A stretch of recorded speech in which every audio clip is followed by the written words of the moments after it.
did. Wow, I'm so proud of you. Thank you. Also, I fucked your girl when you weren't looking. I don't know whose girl that was because it wasn't mine. Yeah, you don't have girls. You got little boys. That makes it sound real bad. Why would you say it like that? You have little boys. You like little boys. That's a terrible way to say that. That is your type. No, that's a bad way to say that. You'll love them. You'll love them small and light. Matt, you can't do facial expressions on a podcast, and you know I'm including this. It's episode 3, and I've been accused of being a sexual predator, a pedophile now, and you accused me of being something during Van Helsing, and I can't remember what it was. I didn't accuse you of being a pedophile at any point. Yeah, you did. You just did. I just said you like little boys. That's pedophilia. This is your spoiler warning for Dracula's Guest, released in 1914 posthumously by his wife. Bram Stoker's wife, that is. So if you didn't have enough time to get to this short story that's so old it's in the public domain, go read it now. Even a man who is pure in heart and says his prayers by night may become a wolf when the wolf-bane blooms. The autumn moon is bright. The wolf creature! It's out there, isn't it? You've seen it, haven't you? A strange beast, somewhat resembling a wolf.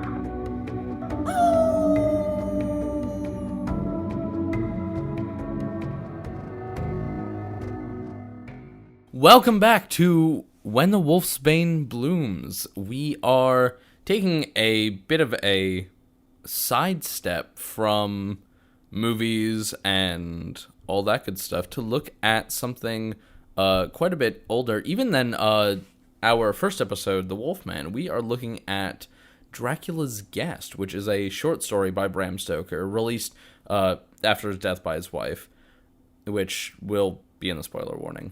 It's already been, Matt. Okay. Are you ready for the BuzzFeed quiz? Are you a siren, werewolf, vampire, or mermaid? If you don't get werewolf, Matt, we're going to kick you out. I was warned that there was going to be a game on this. Of course there's going to be a game on this episode. We're talking about a short story. But I did not expect that it was going to be a BuzzFeed It's a BuzzFeed quiz. It's one of the only ones I could find about werewolves. They don't have one that's like really dedicated. I think there's one on like a TV werewolf. Oh. But we don't know those as much. No. Okay. Anyways, I'm Sybil Weber. I'm one of the creatives here. I'm a cool gal. And Matt, he's a bit of a dork. That's our dynamic. Yeah, I guess that is the dynamic right now. Despite the fact that I'm sitting here in the most incredible, suave, amazing outfit, and you're sitting there in a Beauty and the Beast shirt and your goofy little nerd glasses. Hey, look, I'm very proud of this production that I was in.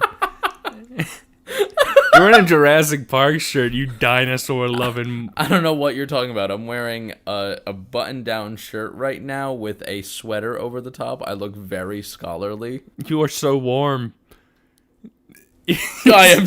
You're fucking so warm in this room. Yeah, yep, but it's okay, fine. It's question 1. Pick a photo you're most drawn to. Because this is an audio medium, I'm going to describe them. The first one is like in a fish tank. It's like a little coral reef. It's very colorful, very vibrant. Maybe that's an anemone. It's just very colorful. The next one is like a dark cityscape. Oh my god. Down like a river, probably like Venice or some sort of like fancy European place where a river just goes through the middle of the city. Then the next is just the woods. It's the woods. It's very green. Yeah. And the last looks like it's very gray. It's maybe like a bit of sun reflecting on water, but it's kind of hard to tell. No, you gotta do it from description. Okay, and what were the 4 options? All right, again? the fish one. No. What are the 4 options for the test? Because I can guess each of the options and what picture responds to. Oh, yeah, the options are siren, werewolf, vampire, or mermaid. That's crazy. Yeah, first one's definitely mermaid, second one's vampire, third one's werewolf, fourth one's siren, guaranteed. So which one we going for? I am going to go for the woods. I'd love the woods. All right, cool, going for the woods. Next one. Yeah. What's your worst trait? Are you naive, two-faced, rude, or manipulative? That's crazy. Naive, rude, two-faced, and manipulative? Yeah. And answer honestly. Don't just think about it in terms of No, what I know. this quiz is. I am going to answer honestly. All of them. You have to pick one. Oh, okay. Come on, Matt. What's the worst thing about you? Yeah, like putting me on blast. You're right an now. evil person. Yeah, I very much am. I'll say Two-Faced. Two-faced. Yeah. Oh, I'll say Two-Faced. what have you been saying behind my back? No, that's okay. I'm hurt. But like in professional settings, it's like hello everyone, it's me. I'm this, and then I go home and I'm like, And you talk shit about everyone. scheming eunuch activities. You're a eunuch? Are you castrato as well? As well. Hold on a second. All right, pick your best trait. Pretty, mysterious, talkative, or alluring. Mysterious. Ooh. Never thought you'd be mysterious in your life. Oh. What do you enjoy doing in your free time? Exploring, reading, eating, or spending time with myself? I love all those things, but I do love eating. Hell yeah. And then there's a picture that's Jarritos Mexican soda is where they took the picture from, and it's a woman eating what looks like it's hard to tell what it is, but it's a very loaded like Just soda. turn the picture towards me. You are not the audience. You're in the room with me. Pick a fantasy image. Is it a girl kind of like in a long flowing dress? It's white. Hugs your body nicely. Her hair is like going back. She's going like, ah, and just like sort of like leaning back. Is it a spooky castle that has like fog around it? The next image is like a bit in the woods and there's a lantern there and it's like autumn. Or is it a lightning bolt? What's your fantasy image? Is the autumn woods like during the day? Nope. Darker at night. And there's a lantern with a candle in it. Can I please see the picture? No. You're an ass. I'll still go with the woods with the candle. You got it. Lastly, pick a creature. Fairy, fallen angel, a dragon, or a ghost. Oh, a dragon. And the dragon is the one that you really like and keep bringing up. Which one? The one where probably Game of Thrones, I'm guessing, because from what I hear, the front two, the arms are the wings. No! Show me the picture! Right? There's not 4 legs and then 2 wings. The front 2 wings are the arm. Well, yes, but a lot of dragons are like that. No, too late. Oh my god, Sybil. I feel like I'm in like government mandated torture right now. Where's the button? How do I see it? You're a werewolf! Whoa! They often display traits like loyalty, protectiveness, and a strong sense of justice. Additionally, they may exhibit heightened animalistic senses and a tendency towards aggression or recklessness, especially during or after transformations. Matt, how would you rate the quiz? I'm like an animal in the bed. I'm a lot more afraid of you than you are of me. Do you want to hear a werewolf joke I wrote in high school? Sure. I just remembered it. Oh no. And like, what does a werewolf say when he's like a real nice big pair of tits? What does a werewolf say when he sees a nice big pair of tits? Auga! There's no way. I had it in my mind. I was like, please don't make some fucking joke about howling and saying awooga, because that is so stupid and predictable. And then you did it. And then you did the exact thing. I wish I had said it out loud. I really wish I had said it out loud. That's insane. Come on, you didn't think of it though. I just told you that I did. You're a liar. I am not. That was insane. You know what's insane? What? That I put up with you. That is true. Why did you even agree to let me onto this? Because I needed someone. No one does this with me. I've been trying to do this for years. No one's ever done a podcast with me. I used to have friends back in Michigan who would do podcasts, kind of, but then we'd sort of give up very quickly. And I think it's a very fun form, and I have this mic equipment that I've just had for years. See, but we could also do something fun with this mic equipment. We could do D&D sessions. We could do, like, erotic audios. Those are two wildly different Have things. you seen those? Yes, I think there's no further those two things. Actually, no. Do you want to do an episode covering some of those? Because there's definitely a lot of werewolf porn on there. That would be funny. That would be really funny. He raised his furry hand up as he grasped onto her shoulder. That's good. Awooga. Awooga! That's like gold standard werewolf yaoi writing right there. Actually, it wouldn't be yaoi because I said a heterosexual pairing. That's fucked. Why did you do that? Okay, well, we can make it a homosexual pairing. You're the one who explores AO3, apparently, is what you've taught me last episode. Actually, it 2 was episodes ago? Yeah. 2 episodes ago. Okay. Bum. So, tell me about werewolf porn. We're supposed to be talking about Dracula's Alright, let's move on to Dracula's guest. Alright, I get it. So, Dracula's guest. Yeah, what about it? It was fun. There was one single appearance of Dracula. He didn't even appear. The wolf. No. The wolf is Dracula. Probably not, no. Shut up. The wolf is Dracula. Did want to talk about it. He's definitely not Dracula. The wolf is Dracula. Okay. Do your intro. What intro? I told you to write the summary for this one. Oh, right. Right. I have an intro. Okay. Ready? What's this? Dracula's guest, 1914. Man get lost. Man get scared. Wolf lick man. Man get saved. Dracula cameo. The end. There's other shit that happened in there, my man. So, an unnamed Englishman goes on a trip.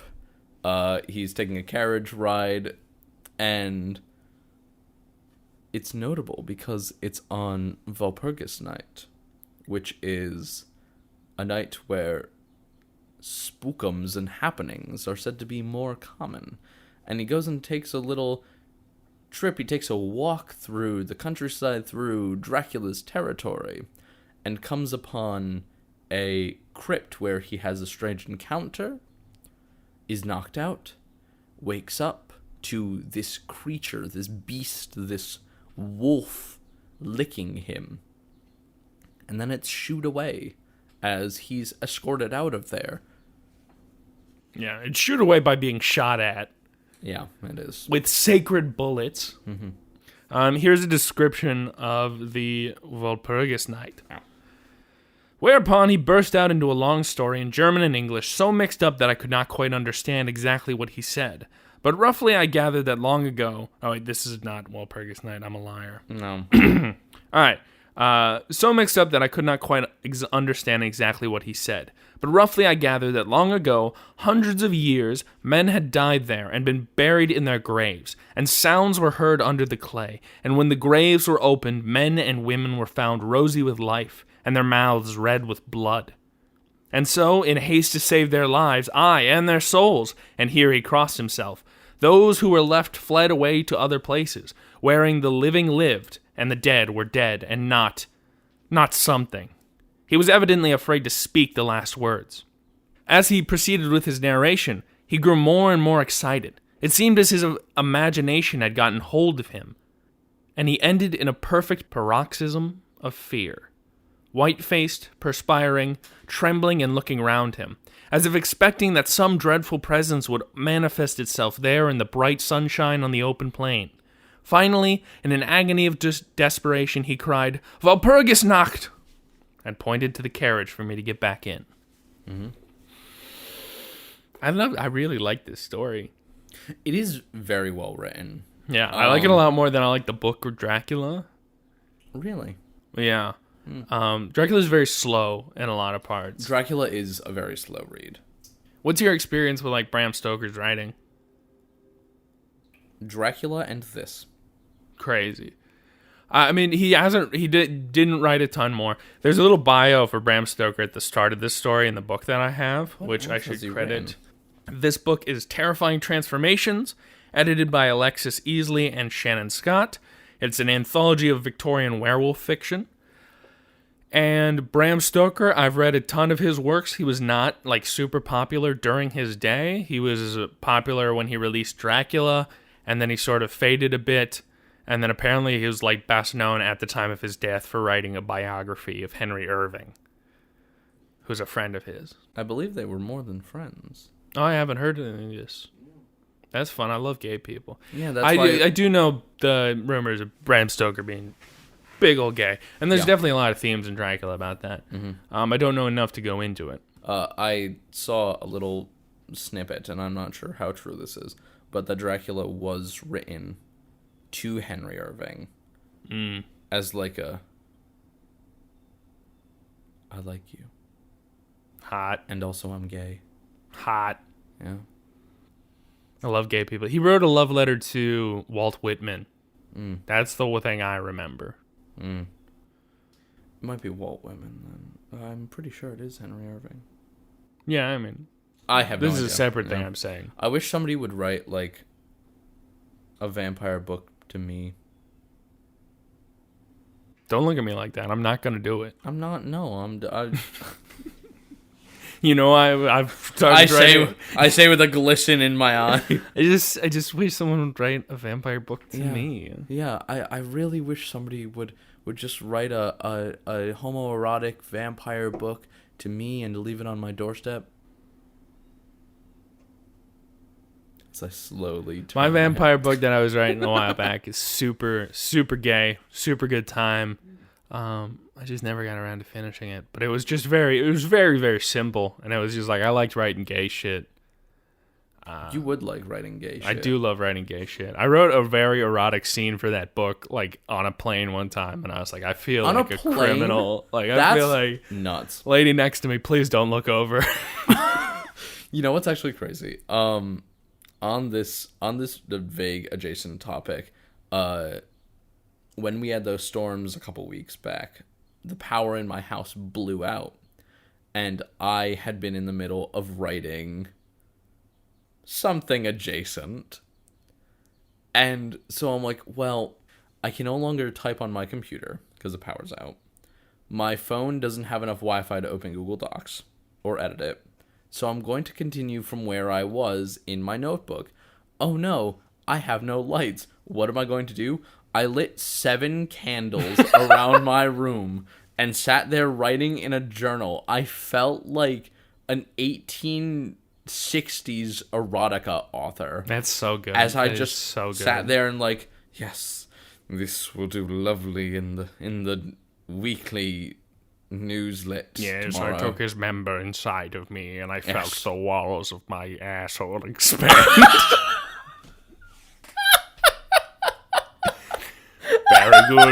Very good, sir.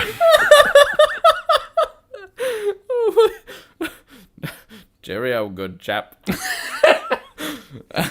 Okay. Okay. So some things I should say about this story is like people talk about like maybe this was like an opening chapter or like a thing that happened in like a rough draft of Dracula. There's a very fierce debate about whether it was intended to be either a prologue or the first chapter or just related media. Yeah, I mean, it's just interesting. It's like, it doesn't feel necessarily connected to Dracula much at all until the end, and then it's like, bam! Yeah. Dracula sends a letter. So, the entire story, right? Guy's in a carriage. He's like, I'm a fancy Englishman. Here I go. And then Johann, the driver's like, man, it's Walpurgis Night. Cheerio, good chap. Cheerio, good chap. I know what I'm doing. I'm going to go to the city full of suicide vampire people. Yes, correct. Yes, which I just described earlier. And what I really love is there's a line here where it goes, he decides to like, all right, my carriage driver isn't brave enough. I'm going to get out of my carriage in the middle of the night, go wandering to this town that people say is cursed. And then he goes, "Go home, Johann. Walpurgis Nacht doesn't concern Englishmen." See, I read that, and I just had a fierce want for him to, like, eat shit and die. It's something that I think comes up a lot, and especially, like, werewolf tales. Like, here it's coming up in, like, a werewolf kind of vampire tale as well, where this idea where pieces of media are at that idea of, like, the modern, like, scientific world and the more spiritual, like, before world. We talked about it when we were talking about Wolfman. Yes, we and did. Here it's very clear where it's like, despite the fact that, you know, this is written in a time that's more, you know, it's past the age of enlightenment. It's a more scientifically minded time. It's this idea that this Englishman is silly because he's not respecting these sort of spiritual things and he's about to get himself into trouble, which is a lot of times how I feel when you have stories with, like, Romani people. And they're always like, no, we know what's up in terms of spiritualism and magic. Like, you're going to get fucked up by a werewolf, man. And they're like, no, that would be silly. A werewolf in this time of day and this time of the country. And so he goes in there. He finds that grave that has a woman in it. Countess Doligen of Graz in Styria, sought and found dead 1801. She has been staked. It's through the marble coffin. She has been staked through the heart. And what I love is what's carved in there. After, like, the iron stake, it says, "On going to the back, I saw graven in great Russian letters, 'The dead travel fast.'" Yes. Which... Okay, I want to hear your thoughts on that. Because your entire face lit up as you read that. It's just so cool. Yeah, okay, yeah. I mean, it's just like, it was just a bit in the story where it's just like, I'm scared. What the hell is going on? It's this idea that if you don't have any idea of, like, the vampire story or the werewolf story, you come across a coffin with a stake through it. The stake later gets struck by lightning. It's just like the coolest sort of imagery that they were trying to make. It's very in the heart of, like, Gothic storytelling. Very much so. And that's genuinely one of the biggest pleasures I had about reading this, is it felt like proper Gothic terror. Yeah, I think, and it did it well, I think. It does it phenomenally well. When was this originally written? Do we know? It would have been, like, sort of earlier on, but... When did Bram Stoker die? It was published 1914 by his wife in Dracula's Guest and Other Stories. But if I look here... Dracula's Guest was most likely written in the early 1890s when Stoker was drafting Dracula. At some point during the composing process, Stoker made the decision to omit the episode from his working draft. And then it was published in 1914 after his death. Which, I just looked it up. He died in 1912, so only 2 years later. I thought he had died significantly earlier. Yeah. Huh. I don't know why I asked that. I didn't really have a point to that, but... Okay. Well, going on. The story's super cool. And then what happens, Matthew? So, now, you've already made it very clear that you don't think this is Dracula. But no, I think it's very clear that it's not. I think it is. All right, we'll talk about it. That our protagonist wakes up after this whole big kerfuffle with the coffin and lightning and all that good stuff, and wakes up to a creature standing over him, a wolf-like creature that's kind of there, sizing him up, licking him a little bit. Yeah, and why is it licking him? Okay, and then what happens, Matthew? It's licking him, and then it gets shot at and scared off by the men who came to retrieve our protagonist. Yeah. So, and these men... they believe that they're going to be paid handsomely because it is revealed when they head back that Dracula sent a letter because this main character was going to be Dracula's guest. Dracula sent a letter that said, "Protect this man at all costs. It's a dangerous night." Yes. I don't think the wolf was going to eat him. Yeah, what was he doing? I think he was cleaning him up. For what? He got fucking blasted by lightning. Well, he didn't, but it was nearby. So you think that the wolf creature was just like cleaning him? Yes. Like, oh no, my guest. And he's Dracula, and he's like, Yes. I'll see him in a bit. I think it's Dracula. I think he was going to take him right from there. I think he was going to clean him up and then just take him right from there. So this wolf, the main character, there's this lightning strike, and he just sort of gets knocked out. Mm-hmm. And then when he wakes up, there's this warmth on his chest. There's this tingle on him. He's got a period of semi-lethargy, remained for a long time. And then when he finally opened his eyes, some great animal was lying on me and now licking my throat. I feared to stir, for some instinct of prudence bade me lie still, but the brute seemed to realize that there was now some change in me, for it raised its head. Through my eyelashes I saw above me 2 great flaming eyes of a gigantic wolf. Its sharp white teeth gleamed in the gaping red mouth. And I could feel its hot breath. And then, that's about it. It says, then I became conscious of a low growl followed by a yelp, renewed again and again. Then seemingly far away I heard blah, blah, blah. But he's passed out and wakes up, and this wolf has done nothing but lay on top of him and lick his neck. Yes. Correct. If it was a wolf that meant to do him harm, I feel like he would have been dead already. It lied on top of him, which seems to be protective. It was licking him a little bit, which could have been cleaning off because wolves will lick their Specifically young and- only the neck. He felt it on the neck. How do you know that? Because it doesn't say. Okay, well, yeah, that's fair. Okay. Regardless, I do think this is Dracula. So, the letter from Dracula that he receives later said, should aught happen to him, or if he be missed, spare nothing to find him and ensure his safety. He is English, and therefore adventurous. There are often dangers from snow and wolves in night. Lose not a moment if you suspect harm to him. I answer your zeal with my fortune. So Dracula specifically calls there's dangers from snow and wolves.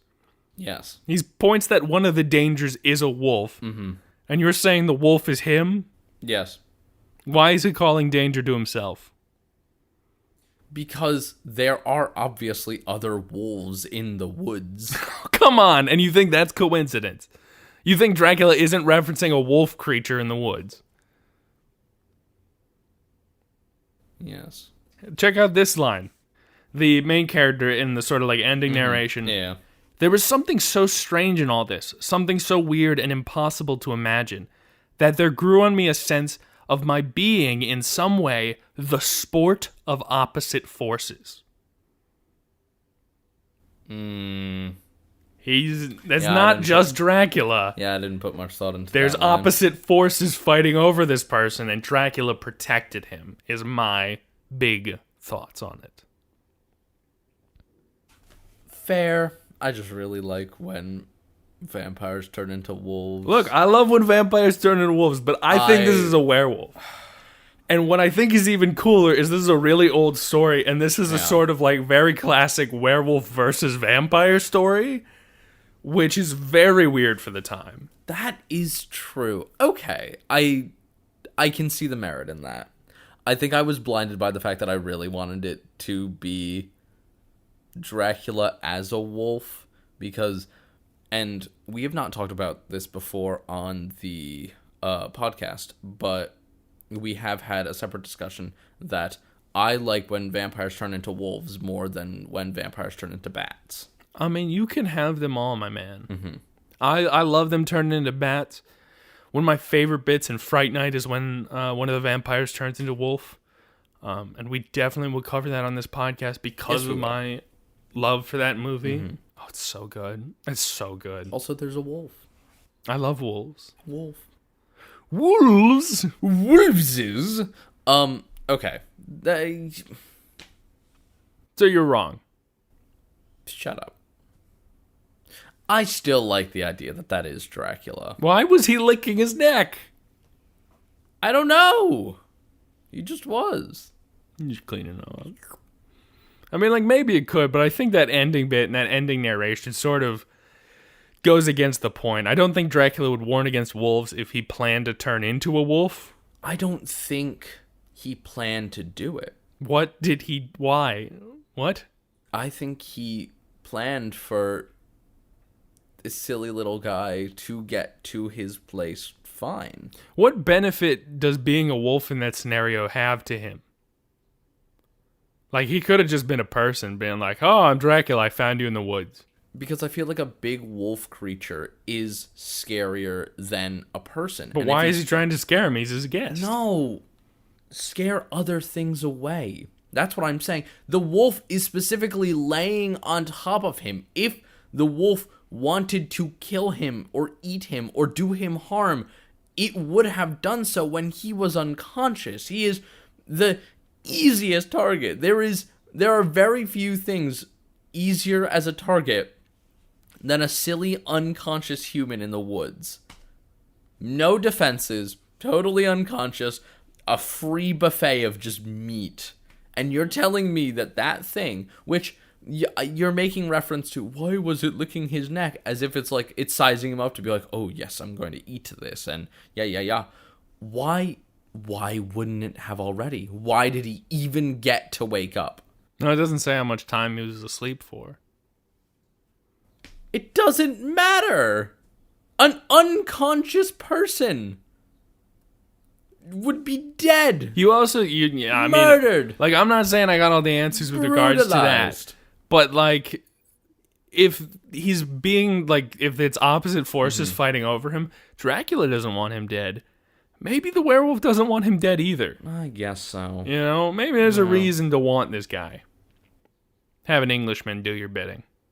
I suppose so. Look, wouldn't you want an Englishman in your basement?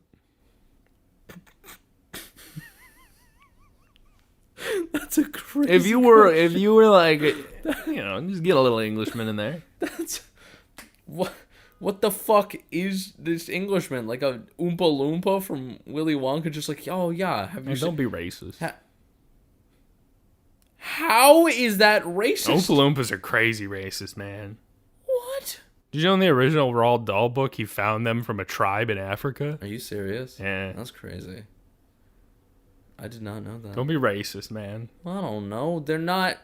They don't seem racist in Willy Wonka and the Chocolate Factory with Gene Wilder. They just seem like silly little guys. They're just making fun of, like, little people, though. No. Well, that's true. Yeah, but that's not racist. It's not better. No, it's just a different type of bigotry. It is a different type of bigotry. You put one above the other? All right. Well, no. But you understand the point I was trying to make of a silly little Englishman in my basement being like, yes, I'm an Englishman. I would like, maybe some beans on toast. I went for the lowest hanging fruit because I don't know what else to do right now. I hate English people. Oh. See, I think that's racist. Fuck you. What are you, quarter English? No, I'm actually... Chop off your toes. Oh. Well, I need those. Actually, I don't need those. Well, I kind of do. All right, we're getting distracted, Matthew. We are getting distracted. Okay, so let's say that it is a different entity. Let's say that this wolf is a werewolf. There certainly seems to be a lot of hints to that. I guess so. Maybe, you know what? Maybe we should go back and change my biggest flaw to naive. Because I just, that went right over my head. It also makes use, like, the people hunting it are like, it's no use unless you have the sacred bullets. I guess so. You've got many bits that, like, what I was pointing to, like, in the mind of thinking it's a werewolf the entire time, it makes reference to sacred bullets. Yeah. And it makes reference to, like, they're worried if the skin has been broken on the guy. Yeah. Oh. Which I don't think is explicitly, like, transformation based, but I think it was pretty cool. Yeah, that is a good point.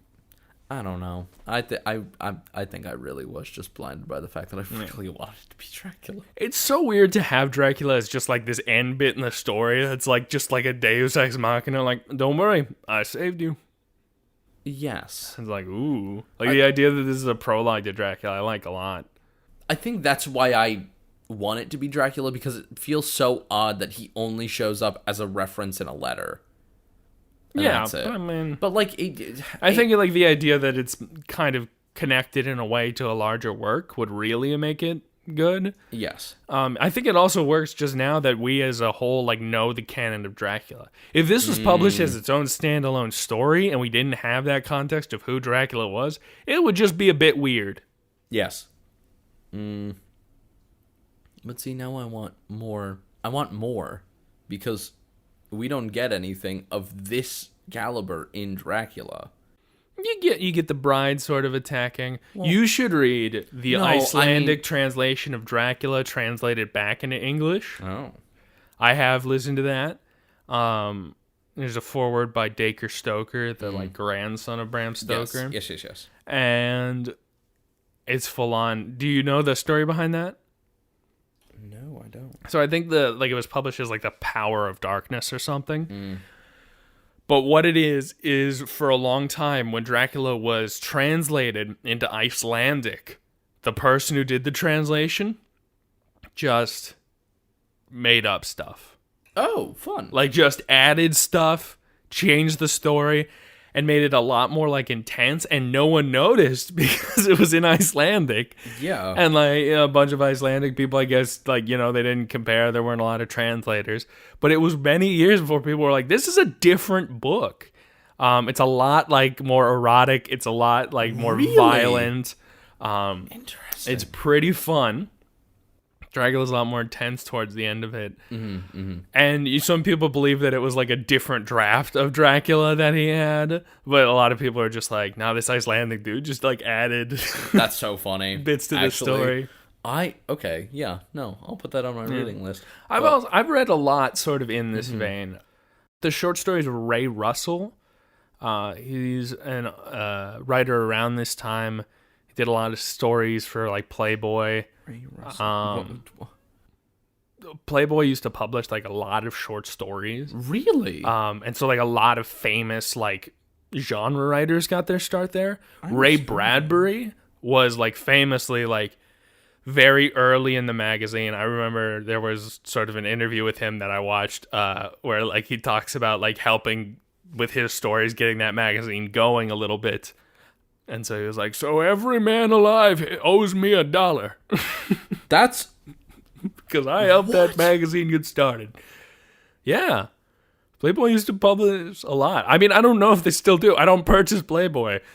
I mean, neither do I. Yeah, So we got the internet. I kind of want to now to see if they do. I mean, I'd love that sort of like, if I could get like science fiction stories. That's be so fun. interesting. There's plenty of other magazines for that, but it's fun to mix in.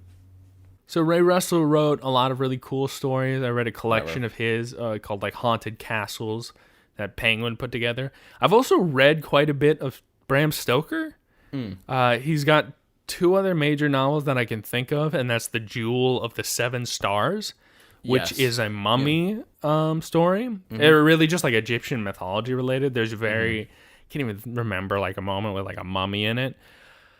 That one's all right. And then I also read The Lair of the White Worm, which it might be the worst book ever written.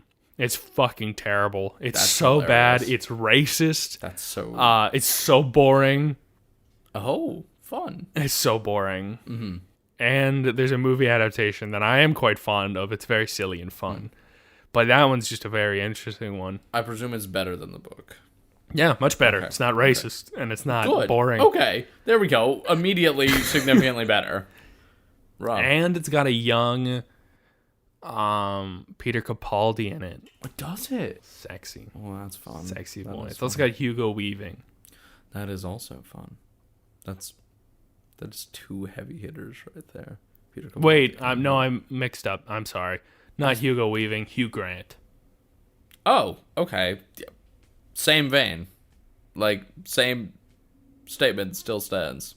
Hugh Grant is wonderful. Yeah, it's pretty fun. It's a fun movie. And there's a lady, she's got like weird booba thingies and like editing that looks like it's from like like it was done on a computer in the 90s. It's very good. Fair enough. But so Bram Stoker, there's Yes. a lot of hit or miss. I really enjoyed this story, and I was very surprised how much I enjoyed the story. Mm-hmm. I really enjoy it. Like, the Jewel of the Seven Stars, like, it's really slow, and then at one point it just sort of ends, and then it's like, and then me and her, we got married. It was very nice. And it's just like one of those endings, and I'm like, that is so, like, I'm bored. But It seems every single time that Bram Stoker writes a story that involves women, it kind of is bad. But the one thing that he wrote where it's just a bunch of men and the one woman and it dies was kind of superb. I'm noticing a trend. I mean, she was never alive. Well, she was never alive, but In the course of the story. well, yeah.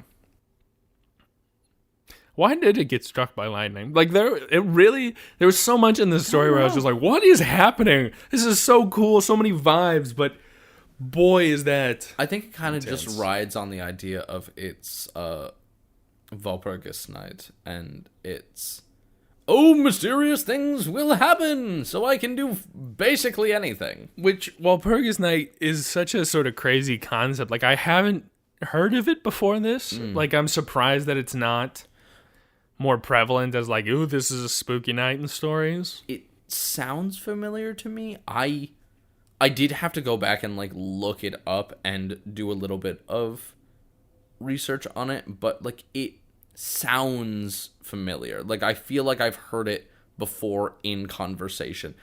Don't know where, don't know when, don't know how, but regardless. But yeah, it really does kind of feel like that is the excuse of weird things will happen, and weird things do indeed happen repeatedly. You know, the things happen. It was a good time. Good story. What rating you give it? On the werewolf scale. Yeah, remember our classic werewolf scale? How much of a werewolf story is it? Is the werewolf like the perfect depiction? Is like the story capturing the themes of what a werewolf is? So, this rating does not reflect how much I enjoyed this book. No. Short story. Right? If my favorite film in the world might be Fright Night, Yes. but the fact that it's not actually a werewolf, Yeah. as just a vampire turning into a wolf, probably not going to give it the highest. Well, yes. And I was going to go into... I give this like a 1.5. Wow. The wolf is just a wolf. I mean, it's described as a wolf, but not. I can't remember the exact wording of it, but I'll pull it up. thank you. There's no transformation. There's no confirmation that it is a werewolf. For all intents and purposes, it could just be a wolf-like creature. And that's it. Because we really only get this description of big and beastly with these flaming eyes, and that's it. Yeah, it says, through my eyelashes I saw two great flaming eyes of a gigantic wolf. Yep. Its sharp white teeth gleamed in the gaping red mouth. And that's about it. And that's later on, the hunting party describes it after they say that they weren't able to catch it. They describe it as like a wolf, but not. Yeah, as it's going on, and especially it's like they're Yes. arguing where it's like, it's a dog. It's like, Yeah. it was not a friggin' dog, man. Yes. It was a wolf. Dog man. I love the dog, man. But yeah, I think like 1.5, 2 is the highest I will give it, because there's just no werewolf content to it. And I think I do want to solidify a 1.5.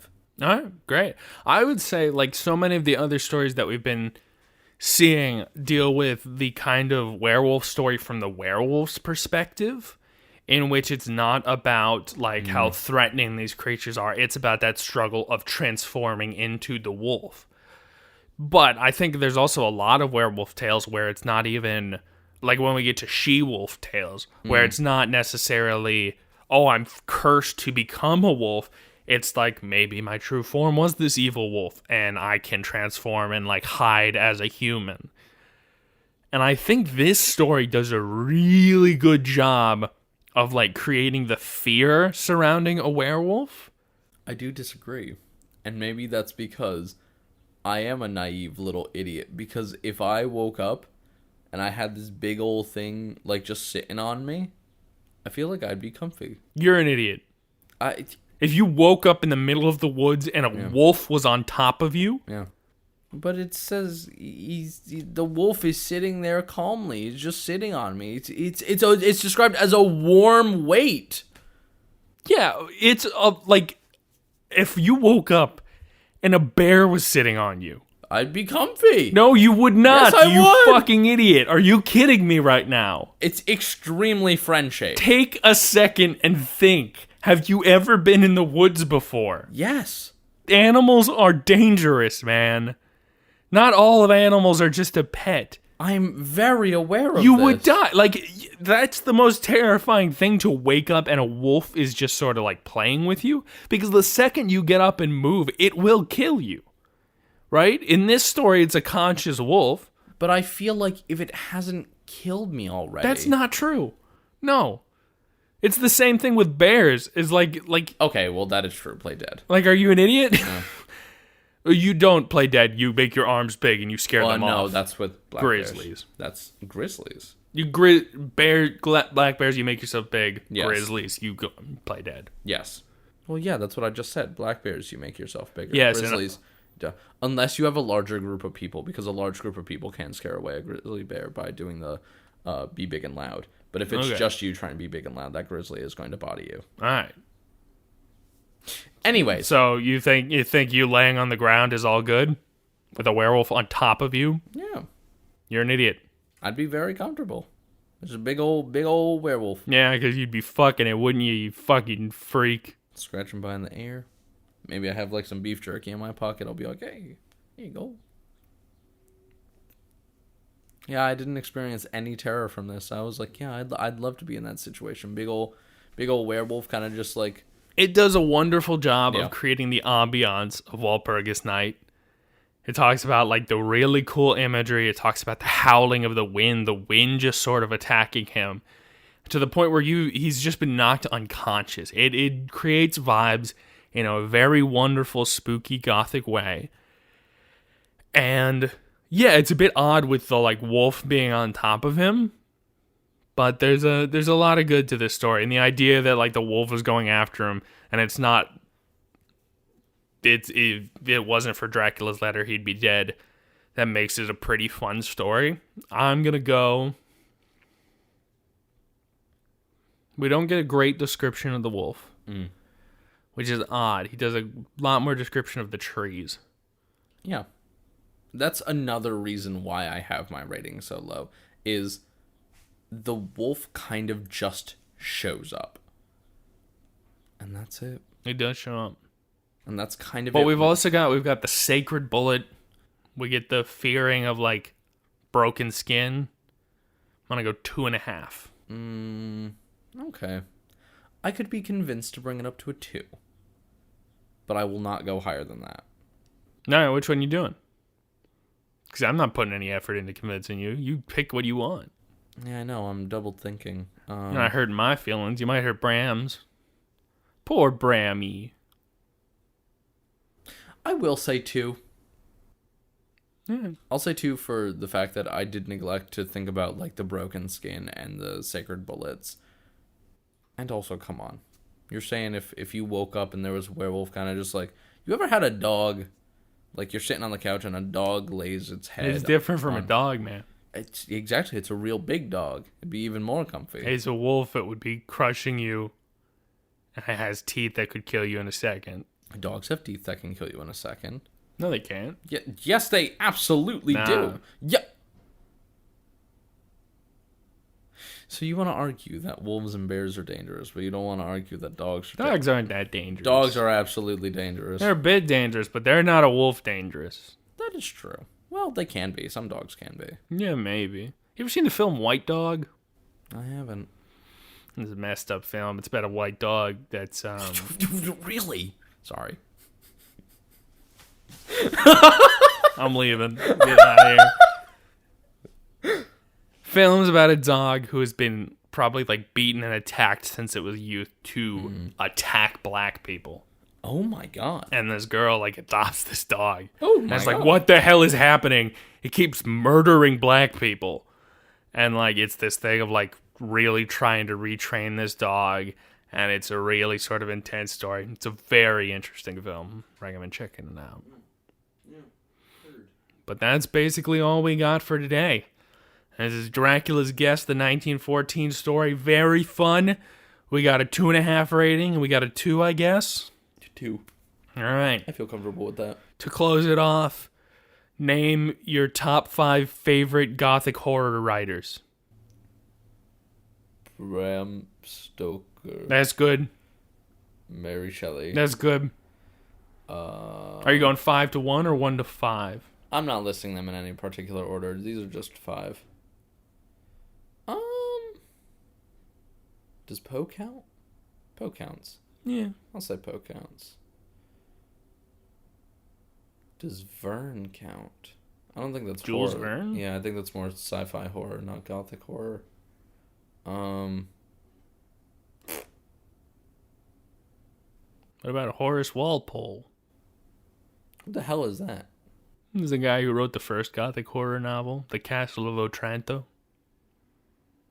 Okay, I guess we can throw him on there. Alright, cool. You got any other recommendations? Because I'm, like, dry out. Oh, I already mentioned Ray Russell. There's also Shirley Jackson, who did the revival of gothic horror with The Haunting of Hill House. Oh! Oh, yes, absolutely. I didn't realize we were counting that as gothic horror. It's very much gothic horror. Okay, yeah. No, I'll definitely put Shirley Jackson on there. Not Ray Russell. I don't like the alliteration in his name. Well, then you need to shut up and get out of my house. Oh, okay. All right, bye everyone. I'll let Sybil do the outro. All right, and that has been When the Wolfsbane Blooms. Watch out, there might be a werewolf that'll lick your neck seductively when you fall asleep after that lightning. Goodbye. Don't fucking make noises like that.